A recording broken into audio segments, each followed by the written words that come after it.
Shay watched the girl as she walked up the stairs. The minute her back was turned, her smile had disappeared. "I've got to go check on something," Shay announced. "I'll be back in a few minutes." "Sure, okay."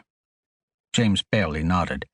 He was too engrossed in one of the judge's acerbic takedowns of the perceived failure of a contestant's experimental divine sauce. "There's only one real God sauce," he muttered, "and that's at Jessie Ray's. Fool shouldn't have stepped up if he couldn't really bring it." Shay resisted a snort and hurried up the stairs and down the hall. When she stood in front of the guest room door, she knocked lightly. "Come in," Alison called. Shay opened the door. Alison was hugging the pillow on the bed, her eyes tear-streaked. "Thought so," the older woman muttered. She sighed. "You don't have to hide if you want to cry about your mother, Alison." The girl shook her head. "I didn't want Mr. Brownstone to see me like this.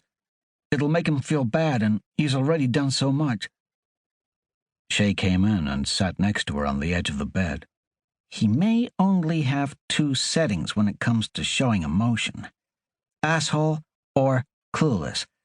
But that doesn't mean he expects you to be like that, too." "You don't understand, Shay," Alison sniffled. "That's not what I'm worried about."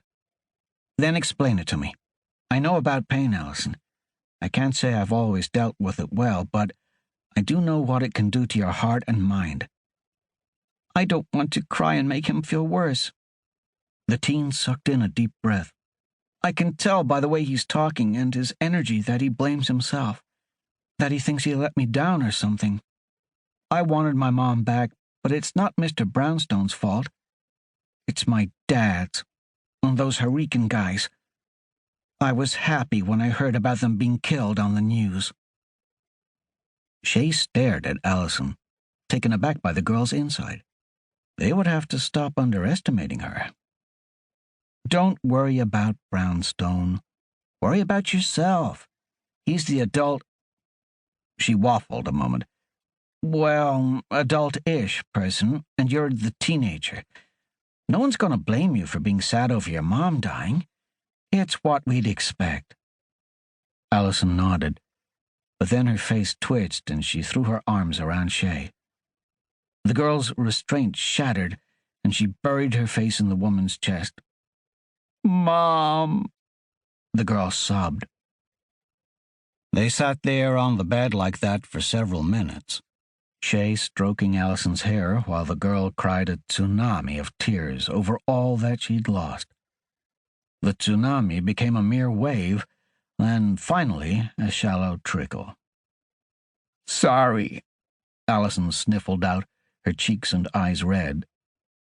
I told myself that I wasn't going to do this. I told myself I was going to be strong." Shay pulled away and smiled. "Leave the stone-faced attitude to Brownstone. You'll have years to learn to bottle up all your emotions in a screwed-up way like the rest of us. For now, revel in the fact you're still allowed to feel." The sadness vanished from Alison's face, replaced by fiery anger. Shay blinked, wondering if she'd said something to piss her off. Normally she wouldn't care, but kicking a grieving kid while she was down wasn't her style. "I wish he hadn't let him go," Alison finally admitted. Shay's eyes narrowed. "What are you talking about?" "Mr. Brownstone. He let my dad go. He'll come back for me." Shay snickered. "Don't worry about your dad. James made sure he would never come after you again."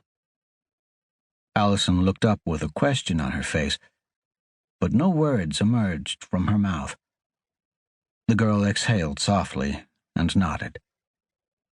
"Be glad you're not asking, kid. Sometimes it's better not to know for sure."